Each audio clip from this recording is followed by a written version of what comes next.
Hey, how's it going, everybody, and welcome back to the channel. So if you're new to the channel, my name is Big Ball Vlogs. I do reviews, news, everyday vlogging, and every once in a while I'll do a tutorial.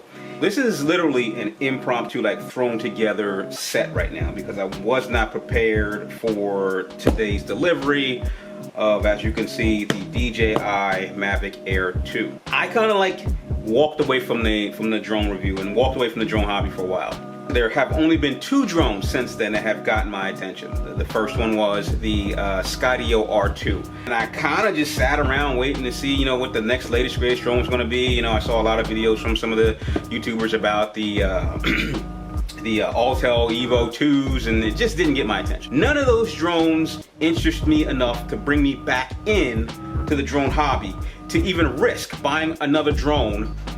But this one did. This drone right here brought me back in. On the back, you got your normal DJI information, and I probably don't got this close enough for you to see, and plus it's also pretty dark here because I'm shooting, like I said, in a makeshift little setup here, but it tells you what you got in the box pretty much. Let's get to the interesting part. Let's get this thing open and see what's actually in the box.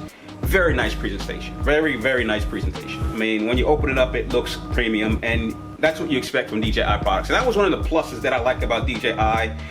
They deliver in a very premium package in a very professional looking way. One of the things about this drone that caught my attention was the fact that it was $799. It's less than $1,000. It's got all these features in it. It's got some of that, classic DJI technology built into the small package. When I opened the box, I'm immediately impressed by the Fly More package bag alone. I mean, it just looks really good. It looks really premium. You got the DJI logo, sort of like a rubberized texture to the bag.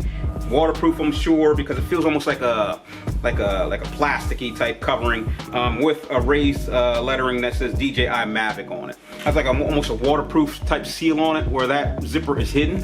And then you got another zipper here, which is probably your accessory pouch. And that box is pretty heavy, so I'm going to assume that this is going to be a charging accessory, battery charging base for multiple batteries. I like to feel the controller. There you have it, the new DJI Mavic Air 2.